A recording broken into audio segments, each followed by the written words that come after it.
बिस्मिल्लाहिर्रहमानिर्रहीम। जी बेटा, आज का हमारा जो टॉपिक है वो है एक्सेलरेशन। अब एक्सेलरेशन को डिस्कस करने से पहले सबसे पहले आपने ये याद रख लेना है कि एक्सेलरेशन भी एक वेक्टर क्वांटिटी है। अब इसकी डेफिनेशन की तरफ आते हैं तो एक्सेलरेशन की बेटा जो डेफिनेशन है उसमें रेट का वर्ड यूज किया जाता है।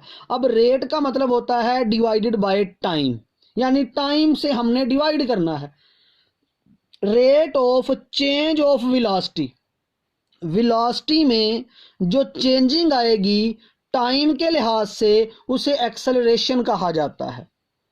तो एक्सेलरेशन जो है change in velocity divided by time. अब चेंज जब भी निकाला जाता है फाइनल में से इनिशियल को माइनस करके निकाला जाता है।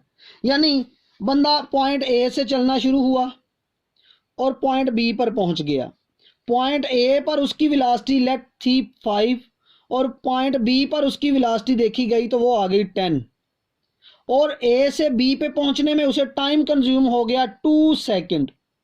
तो एक्सेलरेशन जो होगा वो आपके पास इक्वल आ जाएगा 10 माइनस 5 डिवाइडेड बाय 2। तो ये 5/2 मतलब आपके पास आंसर 2.5 मीटर पर सेकंड स्क्वायर आ गया। तो इस तरह से हम एक्सेलरेशन मालूम करते हैं। चेंज देखी जाती है वेलोसिटी में कितना चेंज आया है, इसलिए चेंज इन वेलोसिटी को रिप्रेजेंट करते हैं फाइनल में से इनिशियल को माइनस करके V minus V I divided by T. अब वेलोसिटी जो है इसका यूनिट हम जानते हैं मीटर पर सेकंड है और उसको डिवाइड फिर टाइम कर रहा है। तो पर सेकंड आपके पास मीटर पर सेकंड स्क्वायर आ गया जो कि एक्सेलरेशन का एसआई यूनिट है। और यही फॉर्मूला इस्तेमाल किया जाता है एवरेज एक्सेलरेशन मालूम करने के लिए। आपको एक्सेलरेशन का कह दिया जाए, एवरेज एक्सेलरेशन का कह दिया जाए तो यही फॉर्मूला बेटा हम अप्लाई करते हैं। अब अगली बात पे हम फोकस करते हैं कि चेंज का मतलब एक तो ये हो गया उसकी वैल्यू में फर्क करना। आखिर में वैल्यू क्या थी, शुरू में वैल्यू क्या थी, दोनों को माइनस करें चेंज आ जाएगा। चेंज के बेसिकली दो मतलब होते हैं। नंबर एक, मैग्नीट्यूड चेंज हो, जैसे मैंने यहाँ 5 और 10 लिख दिया, ये मैग्नीट्यूड चेंज हो रही है। ये भी हो सकता है मैग्नीट्यूड सेम रहे लेकिन उसकी डायरेक्शन चेंज हो जाए। जैसे अगर एक जिस्म जो है सर्कल में मूव कर रहा है, अब जब बॉडी सर्कल में मूव करती है तो उसकी वेलोसिटी जो है वो चेंज हो जाती है। किस वजह से? डायरेक्शन चेंज होने की वजह से, लेकिन उसकी स्पीड कांस्टेंट होती है। फर्ज किया 5 के हिसाब से वो मूव कर रहा है तो उसकी स्पीड तो सेम है लेकिन हर पॉइंट पर डायरेक्शन बदल रही है। हर पॉइंट पर जो डायरेक्शन होती है कर्व पाथ में बेटा, कर्व पाथ में डायरेक्शन हमेशा टेंजेंट से निकाली जाती है। तो डायरेक्शन बदलने की वजह से भी वेलोसिटी चेंज हो जाती है। तो चेंज जब भी वेलोसिटी हो जाए एक्सेलरेशन पैदा हो जाता है। अगर वेलोसिटी चेंज नहीं होगी तो एक्सेलरेशन कभी भी पैदा नहीं होगा। अगर हम कहते हैं एक बॉडी यूनिफॉर्म वेलोसिटी से मूव कर रही है तो उसका एक्सेलरेशन कितना है, तो उसका एक्सेलरेशन 0 होगा।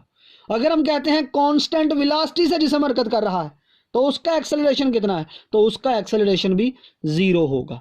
तो ये बात आपने याद रखनी है कि एक्सेलरेशन यूनिफॉर्म वेलोसिटी में, कांस्टेंट वेलोसिटी में, दोनों सूरतों में 0 होता है। एक्सेलरेशन तभी पैदा होता है जब वेलोसिटी में चेंजिंग आएगी। Without changing in velocity there is no acceleration produced. Next बात करते हैं बेटा हम यूनिफॉर्म एक्सेलरेशन की। अब यूनिफॉर्म एक्सेलरेशन क्या है?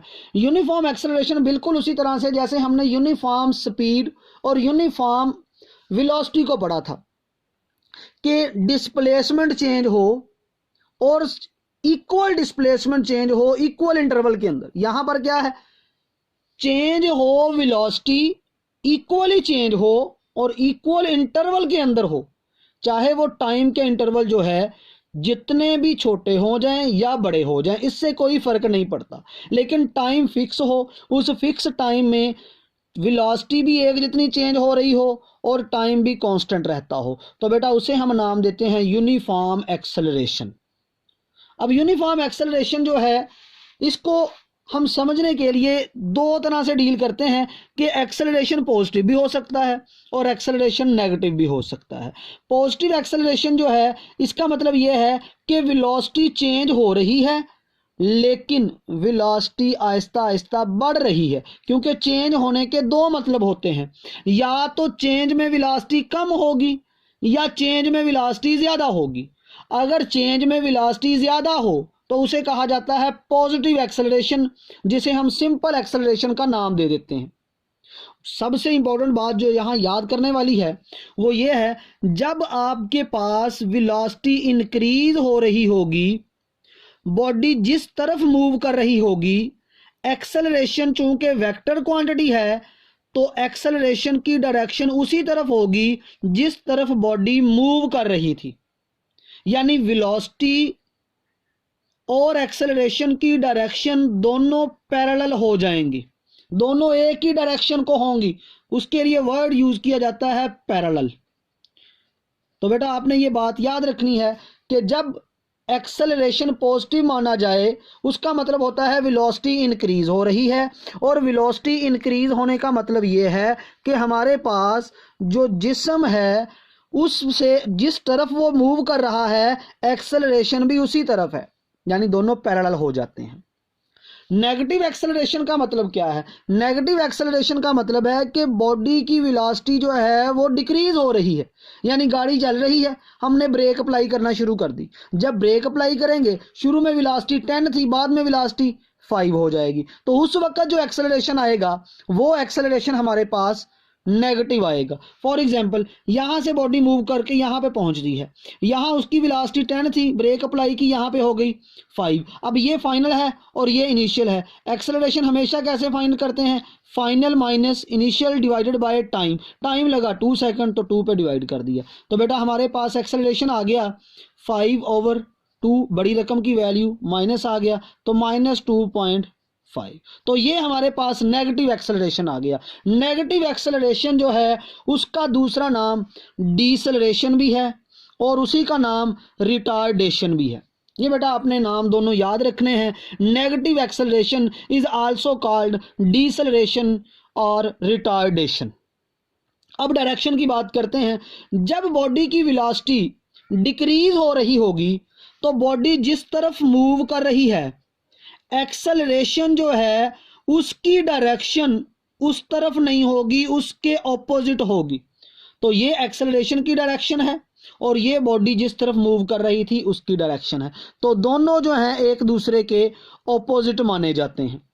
तो ये बेटा आपने बात याद रखनी है कि जब वेलोसिटी में कमी हो रही होगी, एक्सेलरेशन की डायरेक्शन और जिस तरफ बॉडी मूव कर रही है और अपनी वेलोसिटी में कमी कर रही है, एक्सेलरेशन उसके ऑपोजिट होता है, सेम डायरेक्शन में नहीं होता। लेकिन जब इंक्रीज हो रही होगी तो पॉजिटिव एक्सेलरेशन, उस वक्त एक्सेलरेशन जो है वेलोसिटी जो है वो आपस में पैरेलल हो जाते हैं। एक और बात यहाँ पे याद रखिए, अगर बॉडी जो है सर्कल में मूव कर रही है, क्या उस वक्त एक्सेलरेशन है? जी बेटा, उस वक्त भी एक्सेलरेशन है, लेकिन उस वक्त जो एक्सेलरेशन की डायरेक्शन होती है वो हमेशा वेलोसिटी के साथ परपेंडिकुलर होती है।